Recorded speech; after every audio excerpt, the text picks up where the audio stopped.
Shalom. Shalom. Selamat pagi umat Tuhan yang dikasihi Tuhan. Bagaimana kabar pada pagi hari ini?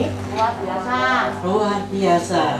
Saat kondisi yang tidak menentu seperti ini ya, tapi kita tetap yakin dan percaya pemeliharaan Tuhan senantiasa ada atas kehidupan kita.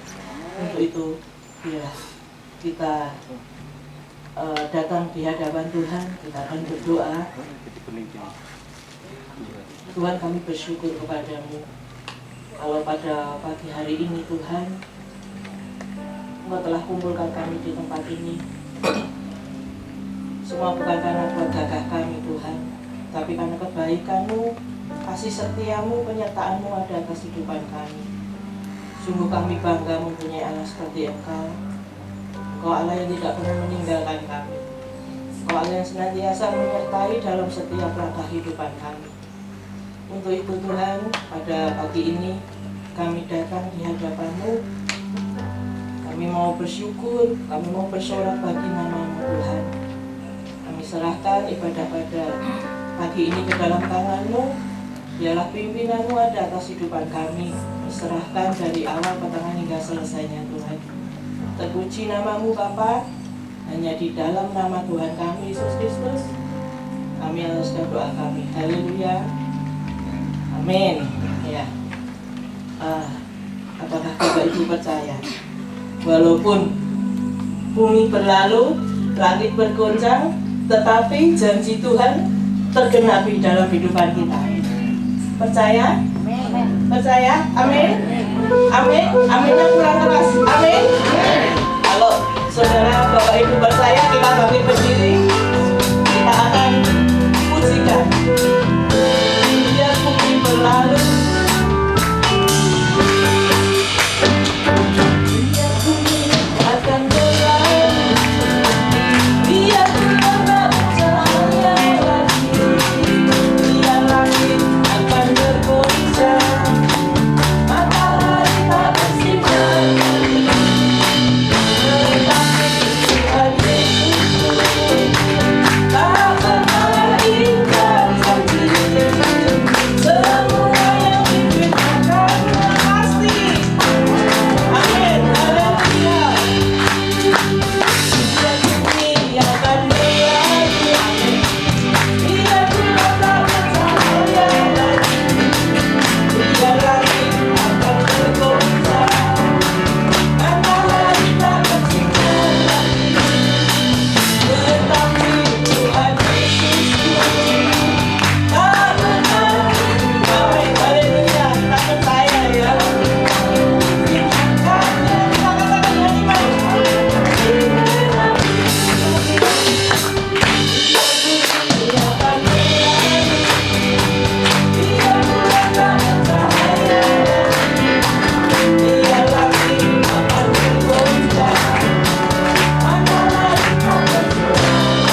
setiap janji Tuhan pasti digenapi dalam hidupan kita.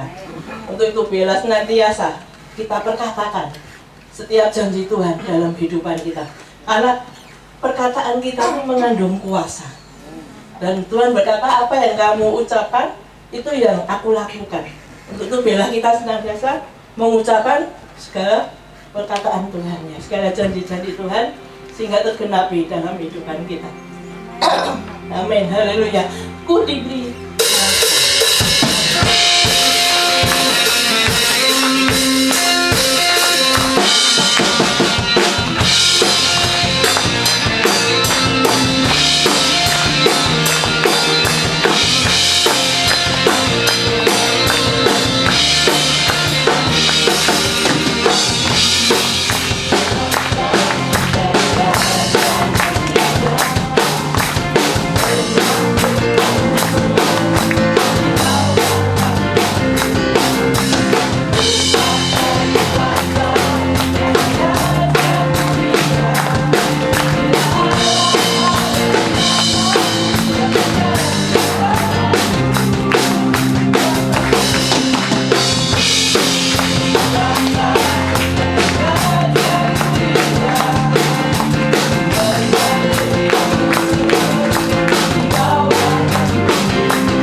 Sungguh kita patut percaya akan janji yang Tuhan berikan dalam kehidupan kita.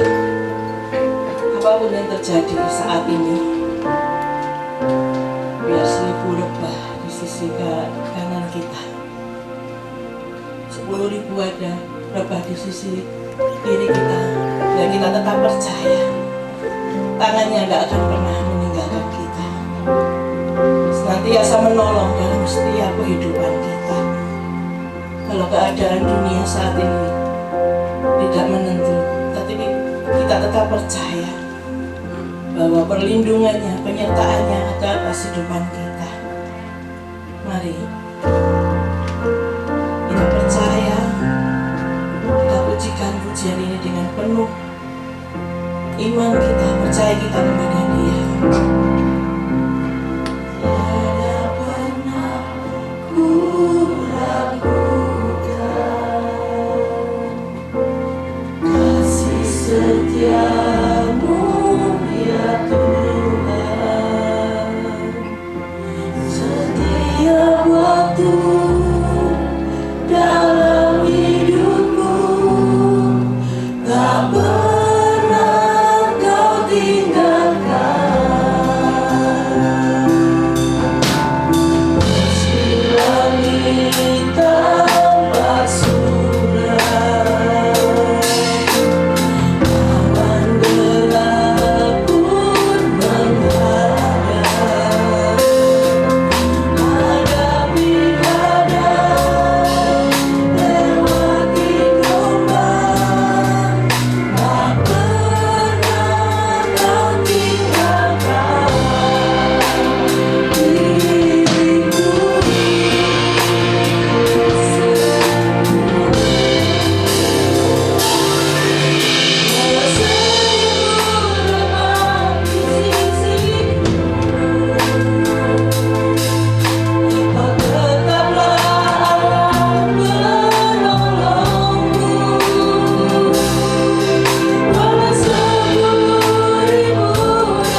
yang telah Kau limpahkan dalam hidup kami, sehingga pagi ini kami boleh datang di rumah Tuhan ini untuk memberikan korban syukur dan ucapan syukur kami yang melimpah di hadapan-Mu. Sebab Engkau Tuhan yang memelihara kami, Engkau Tuhan yang sudah melindungi kami, Engkau Tuhan yang sudah menjaga kami, Engkau Tuhan sudah memberikan kesehatan kepada kami.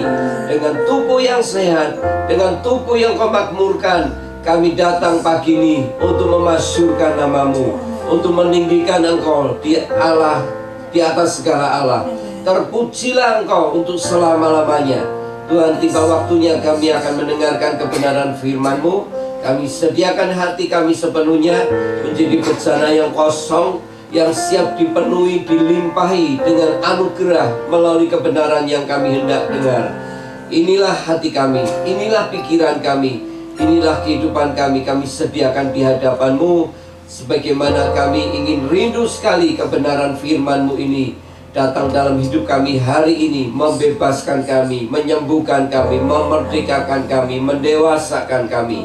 Kami siapkan hati kami sepenuhnya menyambut kebenaran-Mu di dalam nama Yesus Kristus. Amin, amin. Puji Tuhan. Shalom semuanya. Selamat pagi. Puji Tuhan. Bapak Ibu saudara yang saya kasih dalam Tuhan, tentunya sekali lagi saya ulangi sebagaimana minggu lalu saya katakan, Tuhan itu sangat merindukan setiap anak-anaknya mengalami kehidupan yang berkemenangan. Kerinduan Tuhan adalah setiap hidup anak-anaknya mengalami kehidupan yang berkemenangan. Salah satu otoritas rohani yang diberikan oleh Tuhan agar anak-anaknya hidup berkemenangan adalah, yaitu kita diberikan oleh Tuhan satu dorongan dari Roh Kudus atau nafas dari Allah untuk dapat memproklamirkan, memperkatakan penuh dengan iman, bahkan dengan keberanian dan dengan suatu pengakuan bahwa setiap firman yang diperkatakan oleh Tuhan, ketika kita ucapkan dengan iman, ketika kita berani memproklamirkan dengan iman, maka firman itu tidak akan kembali dengan sia-sia. Namun sebaliknya, firman itu akan melaksanakan apa yang Tuhan sudah katakan. Amin. Yang kedua, kita percaya firman itu adalah sangat berkuasa. Firman itu mengandung daya cipta. Yang tidak ada menjadi ada, yang tidak mungkin menjadi mungkin. Nah saudara, itulah sebabnya kita diberikan otoritas rohani ini. Mari jangan ragu untuk kita mempraktekkan, mempergunakan, yaitu memproklamirkan firman Tuhan itu dengan iman, percaya kita, sehingga kita, apa yang kita perkatakan itu terjadi di alam roh. Dan apa yang kita perkatakan kalau itu ada di alam roh, pasti akan ada di alam nyata kita. Nah hari ini saudara, kita akan belajar terus melanjutkan kebenaran firman Tuhan ini. Mari kita akan lihat dulu firman Tuhan dalam Ayub pasal 42 ayat yang kedua. Saya akan melanjutkan kebenaran firman Tuhan ini di dalam kita akan mendasari firman Tuhan pagi ini di dalam Ayub 42 ayat yang kedua. Ayub 42 ayat yang kedua.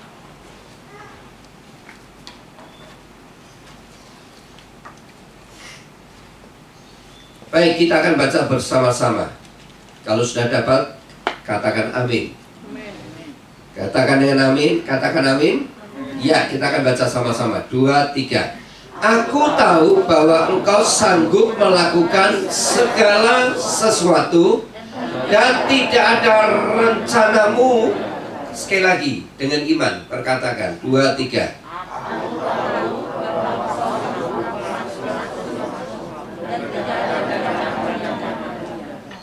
Ayub, seorang manusia seperti kita, mengakui bahwa Tuhan itu sanggup melakukan segala sesuatu. Bahkan dia juga berkata, tidak ada rencanamu yang gagal. Apakah kita juga mengakui Tuhan kita adalah Tuhan yang sanggup melakukan segala sesuatu? Apakah kita juga mengakui bahwa Tuhan kita adalah Tuhan, kalau sudah punya rencana atau rancangan, tidak ada rancangan Tuhan yang gagal. Nah, saudara, kita lihat hari ini, mari kita akan belajar lebih dalam kebenaran ini. Hal-hal apa saja yang harus menjadi fondasi atau menjadi dasar kehidupan rohani kita sebelum kita mempraktekkan, memproklamirkan firman Tuhan. Dasar-dasar atau fondasi yang seperti apa yang harus kita bangun dalam kehidupan rohani kita, supaya ketika kita memproklamirkan firman Tuhan, maka Tuhan itu mensahkan, meneguhkan apa yang kita proklamirkan. Kalau dari pihak Tuhan, kita jangan ragu, karena apa yang diucapkan oleh Tuhan pasti akan terlaksana. Bagi Tuhan itu tidak ada kegagalan. Amin. Nah, sekarang bagi kita bagaimana kita membangun sebuah fondasi dasar kehidupan rohani kita, agar ketika kita memproklamirkan firman Tuhan itu, Tuhan mensahkan, meneguhkan apa yang kita katakan, sehingga firman Tuhan itu menjadi efektif dan produktif dan membuat sesuatu perubahan yang terjadi dengan situasi yang kita alami ketika kita berani memproklamirkan firman Tuhan itu. Mari kita belajar membangun fondasi dasar kehidupan rohani kita itu harus seperti apa. Minggu lalu saya sampaikan sudah ada 2 dasar di mana kita harus punya fondasi ini. Fondasi yang pertama, kita harus percaya bahwa firman Tuhan itu berkuasa, firman Tuhan itu mengandung daya cipta, yang tidak ada menjadi ada, yang tidak mungkin menjadi mungkin. Itu yang pertama, dasar fondasi yang pertama. Dasar fondasi yang kedua yang sudah kita pelajari minggu lalu, yaitu firman Tuhan itu tidak pernah gagal. Firman Tuhan itu, apa yang diucapkan firman Tuhan pasti terlaksana. Entah beribu-ribu tahun, entah kita mungkin sudah tidak ada di dunia ini, tapi apa yang sudah difirmankan Tuhan pasti terlaksana. Sebab firman Tuhan berkata, apa yang sudah keluar dari mulut Allah, ya, tidak akan kembali dengan sia-sia. Nah, kita sudah belajar 2 dasar tadi. Percaya firman Tuhan itu penuh kuasa, mengandung daya cipta, yang tidak ada menjadi ada, yang tidak mungkin menjadi mungkin. Saya mau katakan, sudah dengarkan baik-baik, semua yang ada di dunia ini, ya, kalau sampai kuasa gelap, iblis pun bisa melakukan sesuatu, mendemonstrasikan kuasanya. Itu hanya menjiplak, itu hanya turun aja apa yang sudah Tuhan lakukan. Iblis tidak pernah bisa melakukan sesuatu yang tidak ada menjadi ada. Yang bisa melakukan sesuatu yang tidak ada menjadi ada itu hanya Tuhan. Nah, saudara, itu sebabnya mari kita percaya firman Tuhan itu penuh kuasa. Yang kedua, firman itu pasti terlaksana. Nah, sekarang kita akan belajar bagian yang ketiga. Dasar fondasi yang harus kita bangun dalam hidup rohani kita, agar ketika kita memproklamirkan firman Tuhan itu terjadi dalam hidup kita. Dasar yang ketiga, fondasi yang ketiga, kita harus memiliki roh takut dan gentar terhadap Tuhan dan firman-Nya. Kita harus memiliki roh yang takut dan gentar terhadap Tuhan dan firman-Nya. Nah, sebelum kita dapat menjadi efektif memproklamirkan firman Tuhan, maka setiap kita harus belajar untuk memiliki kehidupan sebuah spirit yang takut dan gentar terhadap firman Tuhan. Selama ini, sejauh mana kita ini menghormati firman Tuhan? Sejauh mana kita ini mendengar firman Tuhan dan menempatkan firman itu di mana? Hanya di pikiran kita, lalu kita analisa. Kalau itu tidak sesuai dengan pikiran kita anggap itu bukan firman Tuhan. Atau sebaliknya, kita menjunjung tinggi, menghormati, mengagumi firman itu, dan kita sangat-sangat percaya firman itu adalah Allah sendiri. Nah, saudara, kata takut dan gentar, mengapa kita harus takut dan gentar? Kata takut dan gentar terhadap firman Tuhan itu memiliki arti, yaitu menaruh hormat terhadap firman itu. Menaruh hormat terhadap firman itu, sangat punya rasa kagum terhadap firman itu. Dan ketahuilah, Ketika seseorang menaruh hormat kepada firman itu, Tuhan itu sangat respect kepada orang itu. Tuhan itu menaruh respect kepada orang yang menghormati firman Tuhan. Siapapun orangnya, kalau orang itu benar-benar menghormati firman Tuhan, maka Tuhan akan menaruh respect kepada orang itu. Mari kita lihat Yesaya 66 ayat 1 dan 2. Yesaya 66 ayat 1 dan 2.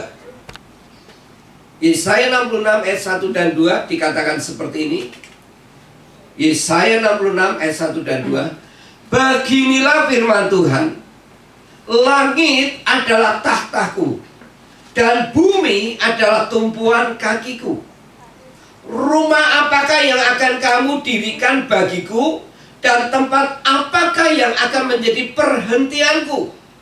Bukankah tanganku yang membuat semuanya ini, sehingga semuanya ini terjadi? Demikian firman Tuhan.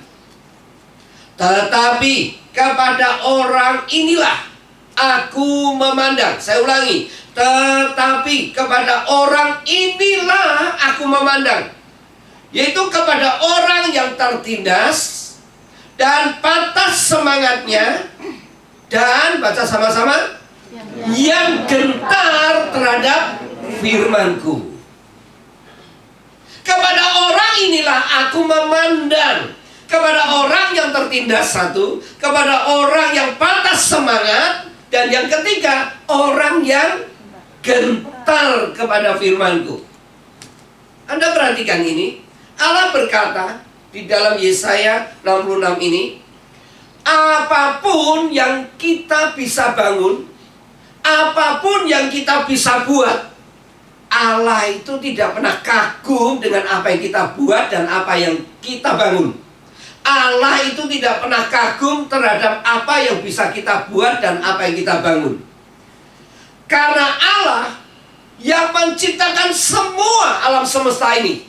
Semua ada ini bukan karena manusia. Semua ada ini karena Allah. Sehingga kita percaya bahwa Allah itu tidak pernah terlalu kagum dengan apa yang kita buat, dengan apa yang kita bangun. Tetapi sudah lihat di sini, ada satu yang membuat Allah itu menjadi kagum, membuat Allah itu tertarik, membuat Allah itu memandang. Apa itu, saudara? Apa yang membuat Allah jadi kagum dan tertarik kepada kita sebagai manusia? Ayat di dalam ayat tadi yang kita baca Yesaya 66 itu, Allah berkata, yang menjadi perhatian Allah, sehingga Allah itu memandang kemudian melepaskan kebaikannya hanya kepada orang-orang yang dikatakan remuk hatinya, tertindas, sengsara, dan yang gentar terhadap firmanku. Kata gentar itu memiliki arti hormat kepada firman Tuhan, punya rasa kagum kepada firman Tuhan. Yesaya 66 ayat yang kedua dikatakan, tetapi kepada orang inilah aku memandang. Nah, kata arti memandang dalam terjemahan lain ditulis, kepada orang inilah aku menaruh respect. Kepada orang inilah aku menaruh respect. Kepada orang inilah aku memandang. Kepada orang inilah aku menaruh respect.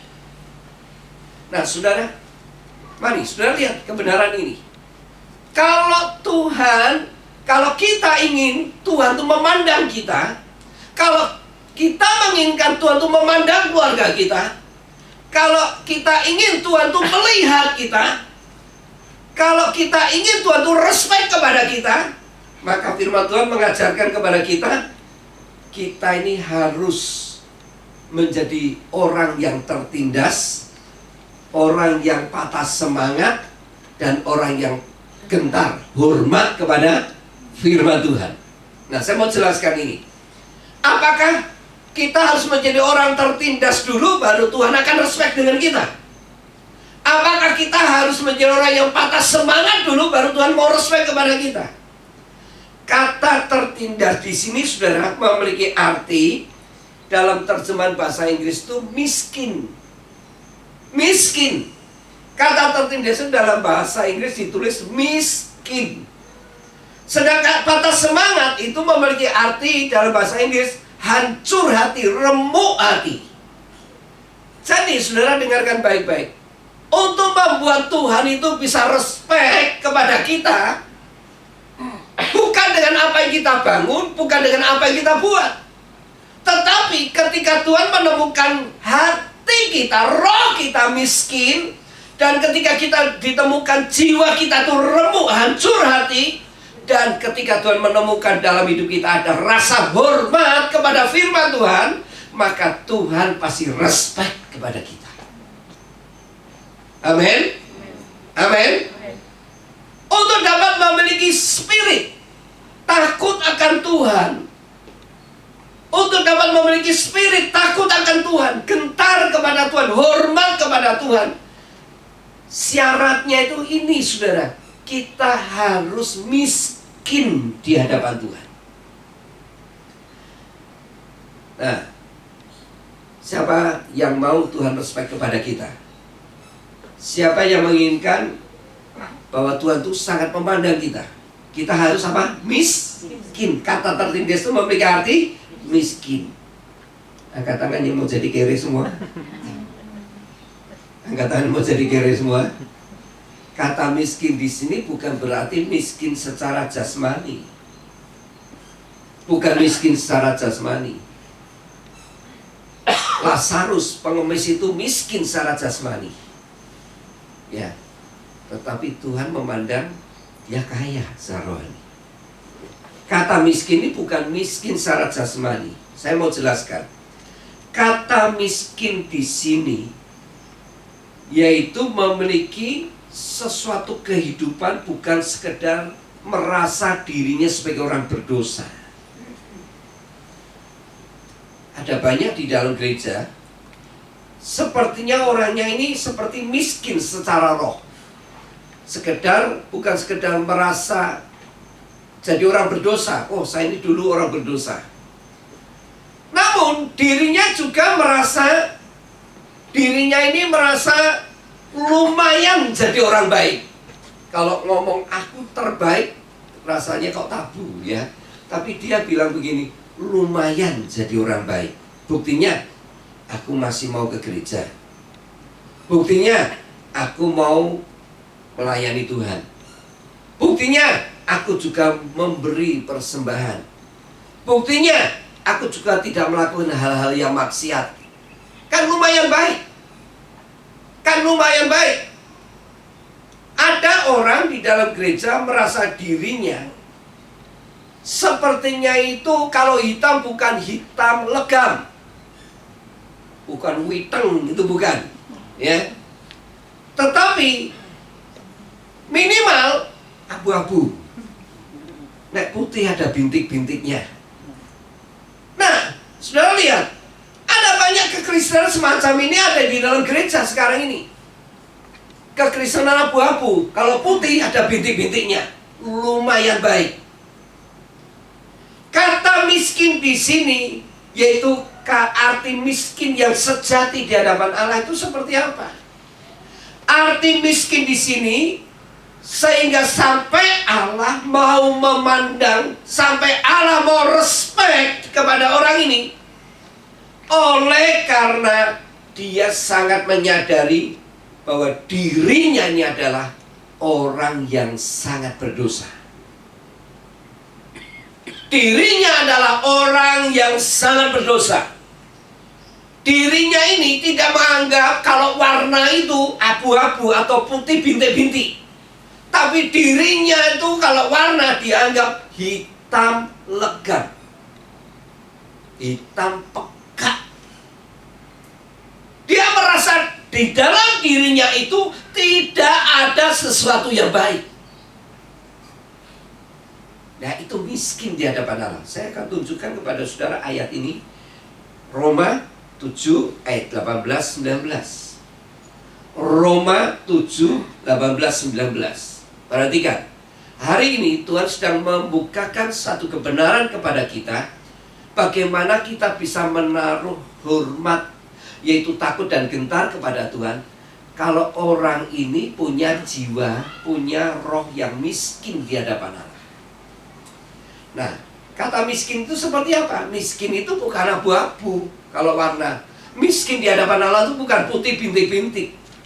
Miskin di hadapan Allah itu mengakui dalam dirinya itu tidak ada yang baik. Benar-benar sebagai orang berdosa. Kalau hitam, hitam pekat. Mari kita lihat Roma 7, 18, 19.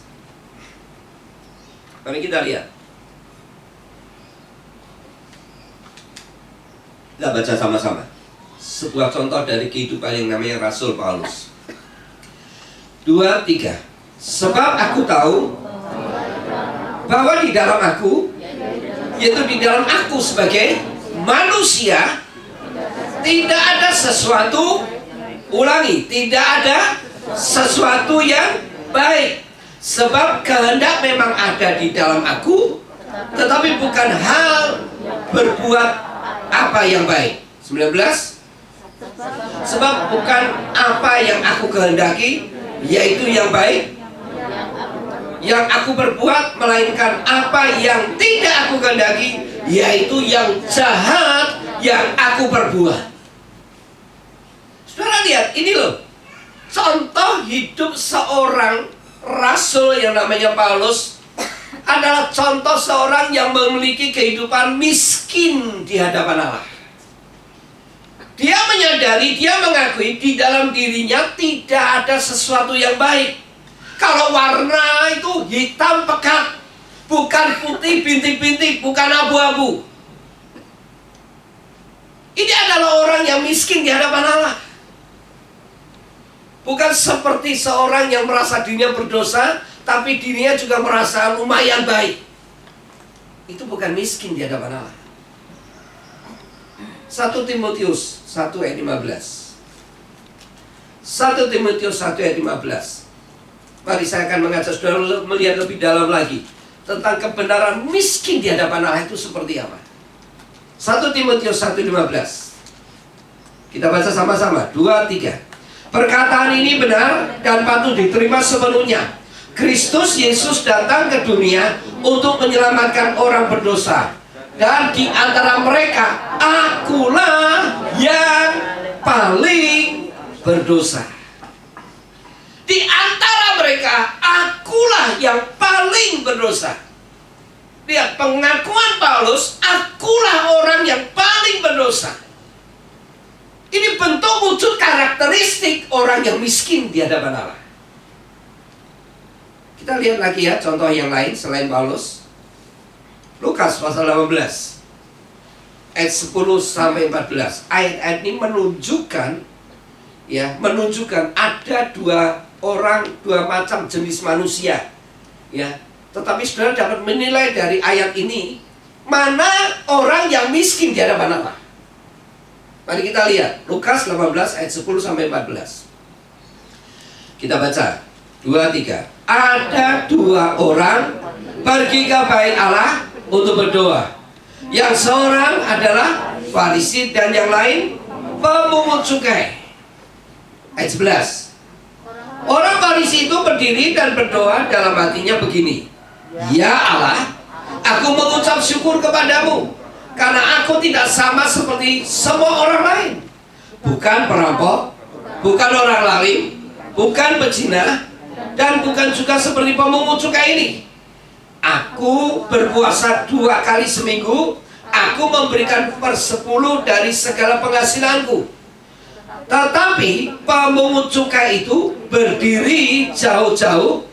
Bahkan ia tidak berani menengadah ke langit, melainkan ia memukul dirinya dan berkata, Ya Allah, kasihanilah aku, orang berdosa ini.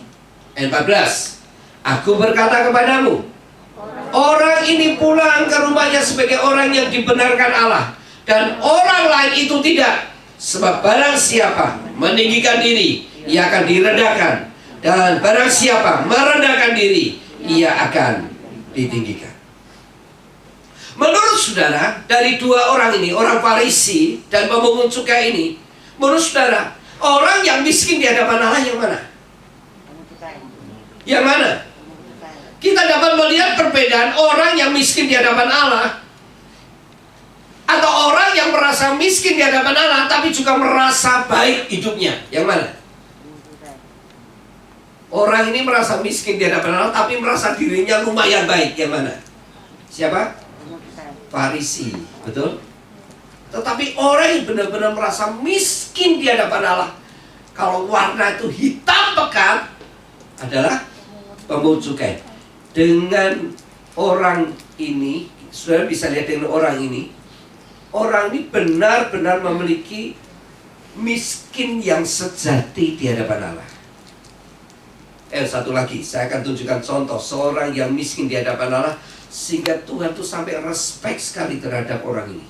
Mari kita lihat Lukas 15 ayat 17 sampai 19. Lukas 15 ayat 17 sampai 19. Baik, kita baca bersama-sama. 2, 3. Lalu ia menyadari keadaannya, katanya, betapa banyaknya orang upahan Bapakku yang berlimpah-limpah makannya, tetapi aku di sini mati kelaparan. Aku akan bangkit dan pergi kepada Bapakku dan berkata kepadanya, Bapa, aku telah berdosa terhadap surga dan terhadap Bapa. Aku tidak layak disebut anak Bapa. Jadikanlah aku sebagai salah seorang upahan Bapa. Ini kisah tentang anak bungsu. Ini kisah tentang anak bungsu. Setelah ia berfoya-foya menghabiskan uang warisan dari bapaknya, dia sekarang kelaparan. Dan firman Tuhan mengatakan, lalu ia menyadari keadaannya. Dan dia mau kembali kepada bapaknya dan berkata, jangan aku dianggap anak bapak, tapi biar aku disebut sebagai orang upahan, karena aku telah berdosa terhadap surga dan terhadap Bapa. Nah saudara, saya mau tunjukkan kepada saudara, orang yang miskin sejati di hadapan Allah adalah orang yang tidak berusaha masuk surga dengan usahanya sendiri. Saya ulangi ya. Orang yang benar-benar miskin yang sejati di hadapan Allah adalah seseorang yang tidak akan berusaha masuk surga dengan usahanya sendiri. Dia akan memohon, dia akan mengemis pengampunan kepada Tuhan. Dia akan memakai jubah kerendahan hatinya untuk meminta pengampunan kepada Tuhan. Sedang seorang yang merasa dirinya lumayan baik, ia akan berusaha masuk surga dengan usahanya atau perbuatan baik menurut dirinya. Jelas sekali orang yang seperti itu, sekalipun dia mengutip, memproklamirkan firman Tuhan, Tuhan tidak akan meneguhkan, mensahkan apa-apa dalam hidupnya. Sebab semakin seseorang menutupi dosanya, semakin dia akan keras hati dan semakin tinggi hati. Sebaliknya, semakin kita menghormati firman Tuhan, maka kita akan semakin peka terhadap dosa-dosa kita. Saya ulangi, semakin kita menutupi dosa kita, semakin kita akan menjadi orang yang keras hati dan tinggi hati. Tetapi semakin kita mau menghormati firman Tuhan, maka kita akan semakin peka terhadap dosa-dosa kita. Dan orang yang menghormati firman Tuhan, orang yang takut dan gentar kepada firman Tuhan, maka bukan hanya peka terhadap dosa-dosanya, tetapi akan menghasilkan buah, yaitu hati yang remuk, artinya kerendahan hati. Kuasa dari firman Tuhan itu akan betul-betul menjadi produktif dan efektif ketika orang itu memproklamirkan dari mulut hatinya sebagai seorang percaya yang memiliki jiwa yang takut dan gentar atau hormat kepada firman Tuhan. Sedang untuk dapat memiliki roh hormat kepada firman Tuhan, orang itu harus miskin di hadapan Allah. Nah, jadi pelajaran rohani kita hari ini, untuk bisa memiliki fondasi dasar sebelum kita memproklamirkan firman Tuhan, sehingga akan produktif dan efektif, terjadi sesuatu perubahan dengan apa yang kita ucapkan, maka kita harus mendasari hal ini. Percaya kepada firman Tuhan itu berkuasa. Kedua, percaya firman Tuhan itu pasti terlaksana. Yang ketiga, takut dan hormat kepada firman Tuhan. Untuk bisa takut dan hormat kepada firman Tuhan, maka kita harus menjadi orang yang miskin di hadapan Allah. Miskin di hadapan Allah artinya orang itu mengakui keberadaannya, hidupnya benar-benar berdosa, benar-benar hitam pekat. Tidak ada yang baik dalam hidupnya. Kalau Tuhan tidak memberikan anugerah, kasih karunia, aku tidak akan pernah bisa seperti ini. Amin. Ini dasar fondasi kita untuk kita bisa memproklamirkan firman Tuhan, sehingga firman Tuhan itu akan menjadi efektif dan produktif. Saya akan lanjutkan.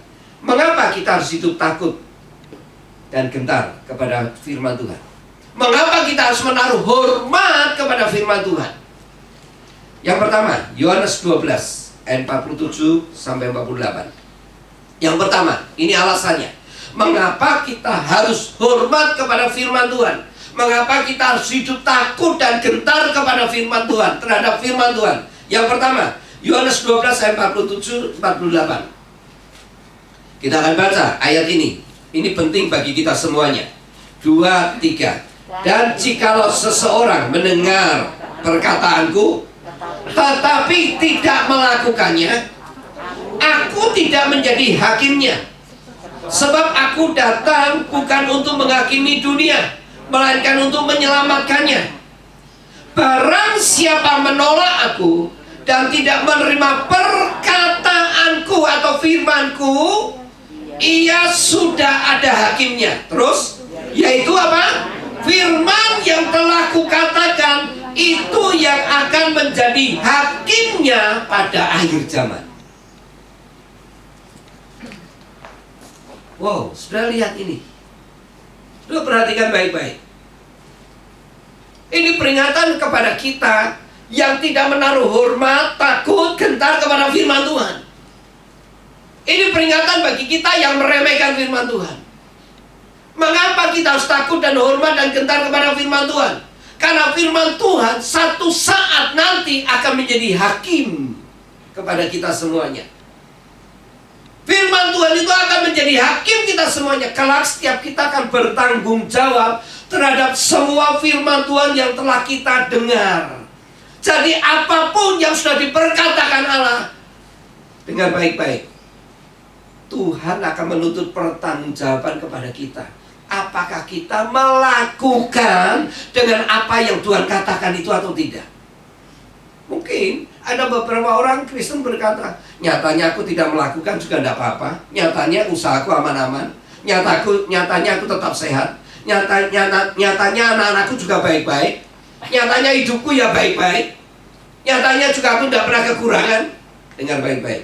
Satu saat semua yang sudah diperkatakan oleh Tuhan dan kita dengar, satu saat kita akan berdiri mempertanggungjawabkan apakah kita melakukannya atau tidak. Ketika kita tidak melakukannya, firman Tuhan itu akan menjadi hakim atas hidup kita.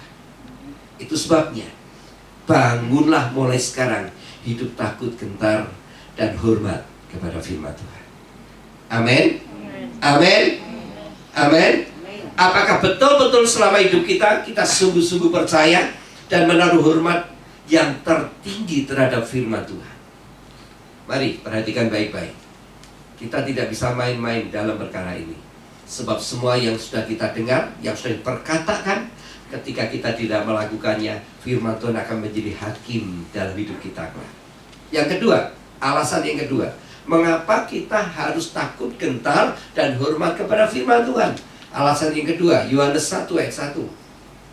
Yohanes 1 ayat 1. Yohanes 1 ayat 1.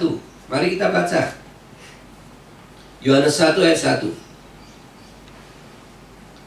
Baik, 2, 3. Pada mulanya adalah firman.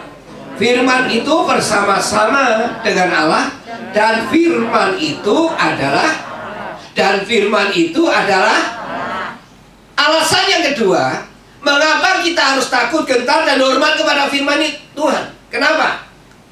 Menurut Yohanes 1 ayat 1, firman itu adalah Allah, pribadi Allah. Firman itu adalah Allah sendiri. Kalau kita menghormati firman Tuhan, sama saja kita menghormati Tuhan sebagai pencipta, sebagai penebus, penyelamat hidup kita. Sehingga ketika kita menghormati firman Tuhan, kita sedang menghormati pribadi Allah yang menyelamatkan, yang menebus, yang berkuasa, menentukan hidup matinya kita, yang menentukan masa depan kita. Itu sebabnya hari ini Tuhan mau mengingatkan kepada kita, ingatlah hari ini. Mulailah membangun kehidupan rohani kita dengan takut, gentar, dan hormat kepada firman Tuhan. Apa yang kita dengar, mari kita belajar untuk melakukan. Milikilah rasa kagum dan hormat kepada firman Tuhan. Sebab kalau kita melatih diri kita hormat, gentar, takut akan firman Tuhan, maka ketika kita memproklamirkan firman Tuhan, akan ada kuasa yang mengalir secara efektif dan produktif, bekerja di dalam situasi yang sedang kita hadapi. Dan situasi yang kita hadapi itu akan diubah oleh firman itu. Karena apa? Karena firman itu berkuasa. Yang kedua, karena firman itu pasti terlaksana. Amin. Tidak ada kegagalan dari firman Tuhan. Katakan amin. Nah, saudara, minggu depan kita akan belajar bagaimana cara kita memproklamirkan firman Tuhan. Sebagaimana halnya Musa mempergunakan tongkat yang ia pegang dalam mengatasi berbagai kesulitan, kesukaran, ancaman, halangan, rintangan-rintangan dalam perjalanan menuju tanah perjanjian. Kita akan diajarkan bagaimana mempergunakan kuasa yang Tuhan sudah taruh dalam hidup kita. Namun ingat, semua proklamasi, semua yang kita perkatakan harus didasari kebenaran yang sudah kita dengar. Yang pertama, kita harus percaya firman Tuhan itu berkuasa. Apa yang keluar dari mulut Allah itu pasti terlaksana. Yang kedua, firman Tuhan itu mengandung kuasa daya cipta. Yang tidak ada menjadi ada, yang tidak mungkin menjadi mungkin. Dan yang ketiga, hidup kita bangun takut, gentar, dan hormat kepada Tuhan. Tiga hal ini ketika kita renungkan, kita lakukan, saya percaya apa yang kita praktekkan minggu depan itu semua akan terjadi dalam hidup kita. Kita akan mengubah situasi kita oleh karena perkataan firman Tuhan yang keluar dari mulut kita. Amin. Tuhan memberkati. Mari kita tunduk kepala bersama-sama. Silakan pemain musik maju ke depan. Kita akan nyanyikan satu pujian.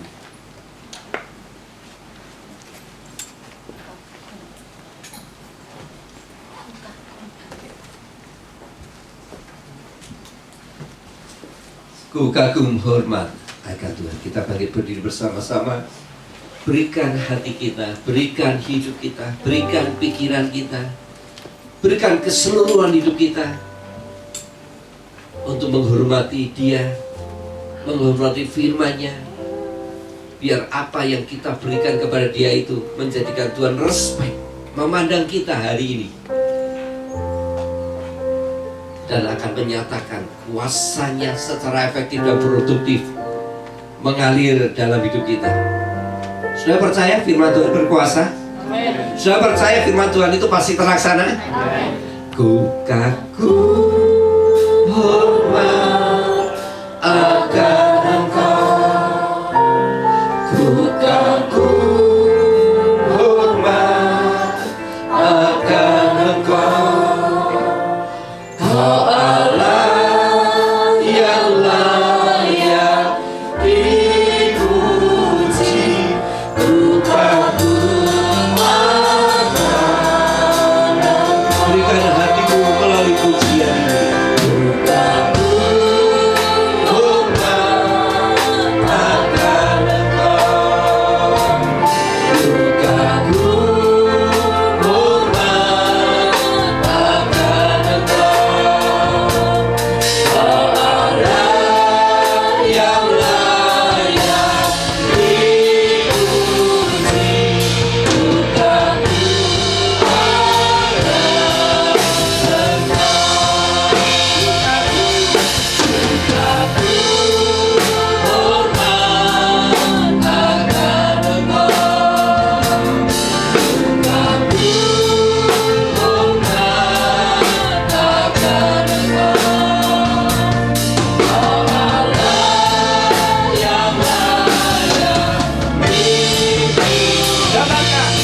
kita, seluruh hidup kita. Melalui pujian ini,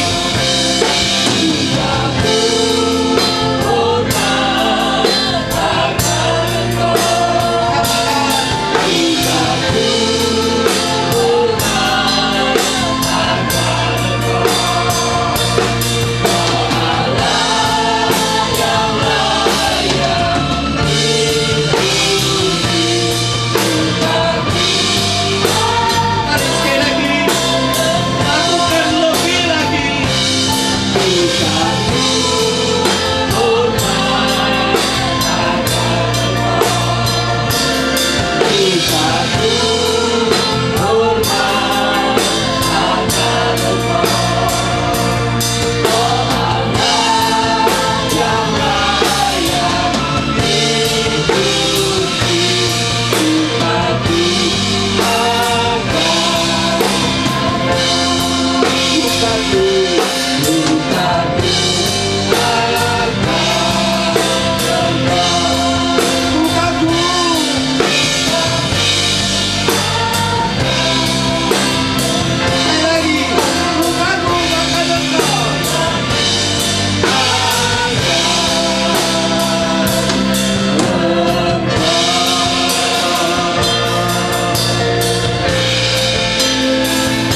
Haleluya, haleluya.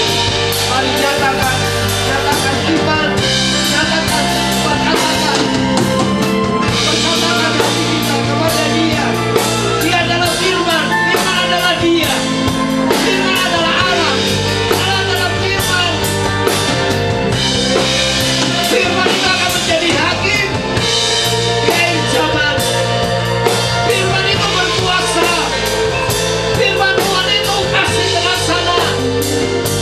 Tidak ada kegagalan. Berikan hidup kita takut, gentar, hormat kepada firman-Nya.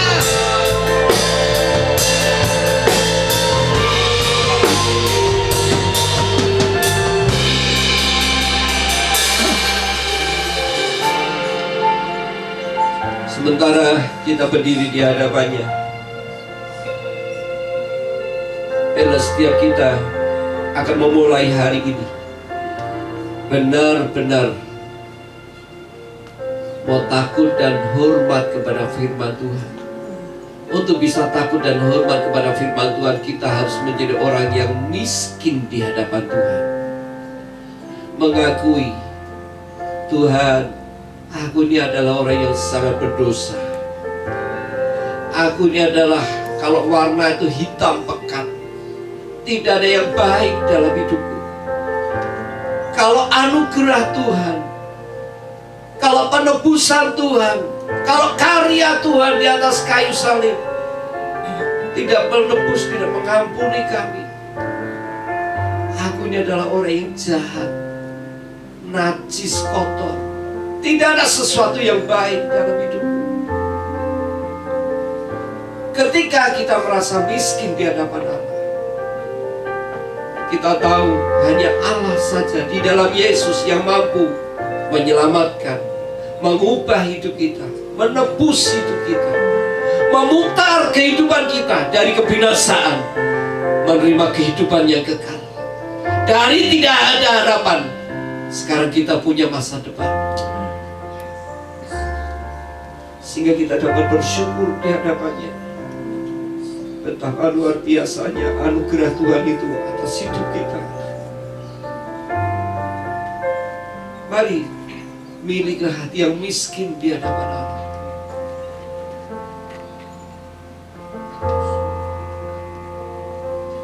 Tuhan, kami bersyukur atas kebenaran firman-Mu hari ini. Mendidik kami untuk kami punya fondasi dasar kehidupan rohani kami yang amat penting.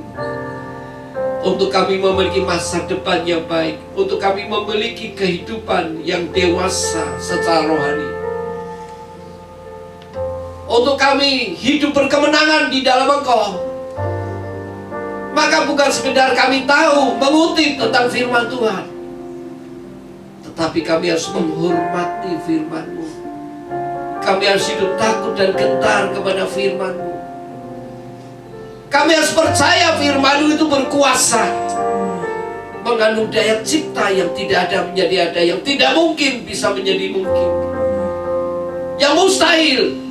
Tetapi di hadapan firman-Mu tidak ada yang mustahil. Dan kami harus percaya bahwa setiap perkataan-Mu itu tidak ada kegagalan, pasti terlaksana. Itu sebabnya hari ini kami mau belajar menaruh hormat yang tertinggi kepada firman Tuhan. Apa yang kami dengar, apa yang sudah Kau perkatakan, kami mau belajar untuk melakukannya. Belajar untuk melakukannya.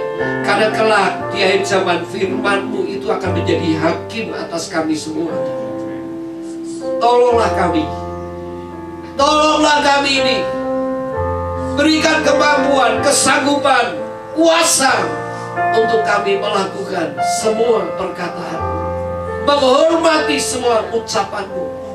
Sehingga satu saat ketika kami belajar memproklamirkan, memperkatakan dengan berani tentang firman-Mu, maka kami percaya firman yang kami perkatakan ini adalah firman yang mengandung daya cipta, mengubah keadaan situasi yang sedang kami hadapi. Karena firman yang kami perkatakan adalah firman yang tidak pernah gagal, firman yang pasti terlaksana. Karena kami mendasari semua ini dengan takut, gentar, hormat kepada firman-Mu. Terima kasih untuk kebenaran-Mu.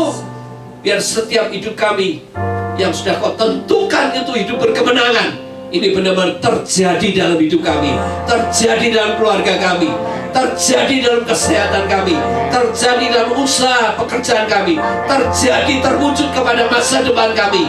Karena kami sudah disertai oleh kuasa, oleh berkat rohani yang Tuhan sudah berikan kepada kami, sehingga hidup kami selalu berkemenangan dan berkemenangan. Menghadapi situasi apapun kelak, kami pasti menang.